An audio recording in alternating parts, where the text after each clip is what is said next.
Assalamualaikum warahmatullahi wabarakatuh. Terima kasih bertemu lagi dengan saya Pak Nanang di pelajaran pendidikan agama Islam. Sekarang kita belajar tentang sejarah masa lalu ya. Pikiran kita di tahun 2024 akan kita flashback ke abad ke-7 Masehi, lebih tepatnya di masa Daulah Abbasiyah. Ada yang pernah dengar Daulah Abbasiyah? Kalau belum atau sudah dengar tapi lupa-lupa ingat, coba perhatikan video atau gambar berikut ini. Nah, ini ada 3 gambar. Gambar yang pertama adalah Aladin si lampu ajaib. Kemudian gambar kedua adalah permadani terbang.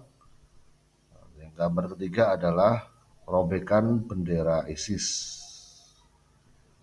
Perhatikan secara seksama, pernah nggak terekam informasi gambar ini, atau dulu pernah lihat, atau pernah membaca, dan lain-lain. Kalau sudah, ingat, kita cek bareng-bareng. Lanjut. Nah, 3 gambar ini ada ciri yang sama, yaitu menceritakan lokasi yang sama, yaitu di kota Baghdad, meskipun tahunnya berbeda-beda. Nah, pada gambar pertama adalah kisah fiksi Aladin dan lampu ajaib. Ini kisah fiksi yang diceritakan berulang-ulang, menarik untuk kita tonton ya. Dan ini setting lokasinya berada di kota Baghdad. Kemudian gambar kedua adalah robekan logo ISIS, organisasi terlarang yang mengatasnamakan Islam, menghalalkan segala cara untuk mendirikan Daulah Islam internasional, dan itu berpusat di Irak dan Syam. 8 hari atau mungkin 10 tahun terakhir itu ramai di kota Baghdad dan sekitarnya.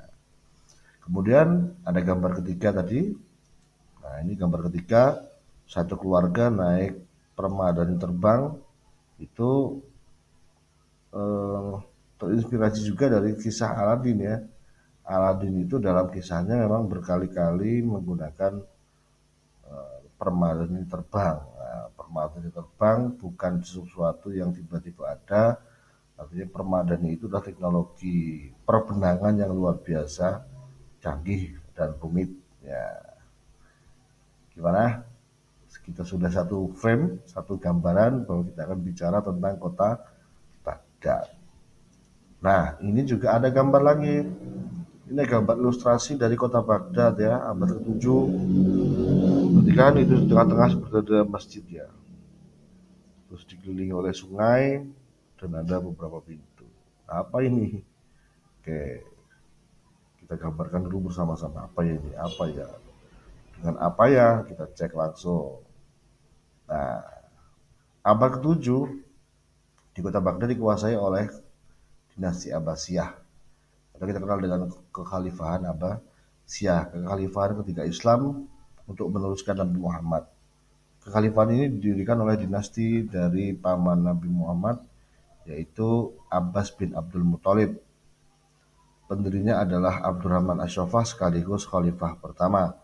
Abdurrahman Ash-Shafah kalau ditarik garis sampai ke Abdul Muthalib, dalam kacamata Jawa mungkin itu termasuk canggah ya, bahkan mungkin di atasnya canggah, udek-udek, tidak terlalu jauh, mungkin canggah lah ya, canggahnya paman Abdul Muthalib, pamannya Nabi Muhammad SAW.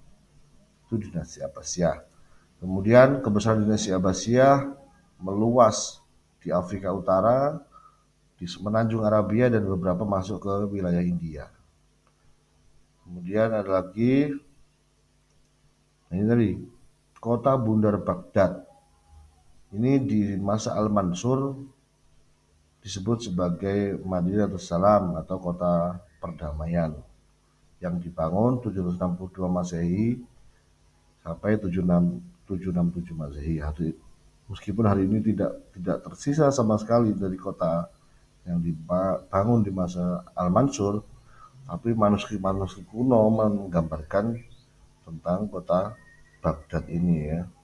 Masjid dan kantor kerajaan berada di tengah-tengah itu.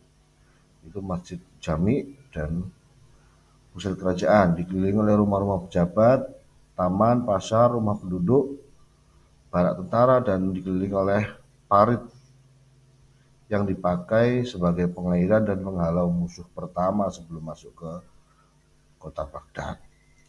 Oke, nah di tengah kota Baghdad juga ada Baitul Hikmah. Kalau sekarang mungkin seperti perpustakaan tuh ya anak-anak ya. Lihat, ada orang duduk dengan versi terbaiknya atau versi ternyamannya untuk membaca sebuah buku, mencari ilmu pengetahuan. Nah, di masa Abbasiyah,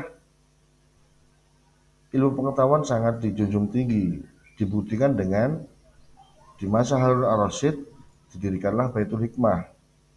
Yang kedua, Khalifah beserta garis keturunan berikut-berikutnya itu memberi gaji tinggi kepada para ilmuwan, memberikan fasilitas penerjemahan buku-buku, memberikan kebebasan pada para ilmuwan untuk mengeksplorasi pengetahuan apapun. Dan yang terakhir, tidak membebani, tidak membatasi sumber pengetahuan atas nama kepentingan politik ataupun kepentingan agama, tidak dibatasi sama sekali. Nah, sebelum lanjut, coba jawab. Siapakah pendiri dinasti Abbasiyah? Sudah jawab? Simpan. Kemudian, apa fungsi Baitul Hikmah di masa Daulah Abbasiyah? Sudah tahu ya? Simpan. Siapa saja ilmuwan muslim di zaman itu? Sudah? Nah, itu simpan dulu. Kita lanjut ke berikutnya. Nah, ragam pengetahuan yang berkembang di masa Abbasiyah, yang pertama adalah ilmu kalam. Ilmu kalam, ilmu yang mempelajari tentang ketuhanan beserta cabang-cabangnya atau keterpautan selain Tuhan kepada Tuhan. Kemudian ada ilmu tafsir, ada tafsir bil ra'i dan tafsir bil maksur. Ada ilmu tasawuf, itu ada tersebut Imam Ghazali sebagai tokoh sentral di zaman itu. Kemudian ilmu geografi, di ilmu geografi ini globe dan peta dunia pada masa itu muncul pertama kali ya. Kita bisa tahu globe seperti sekarang itu ya munculnya dari sini, meskipun tahun itu belum sempurna tapi sudah mulai ada kerangka besar dari globe dan peta dunia. Kemudian ilmu kedokteran dan farmasi, ada tokoh namanya Ar-Razi. Masuk juga ada ilmu khayan dan lain-lain. Ada ilmu sejarah, pencatatan sejarah tentunya ya. Terus ilmu matematika, ilmu kimia, ada Jabir bin Hayyan dan lain-lain dengan teori sublimasi. Sudah.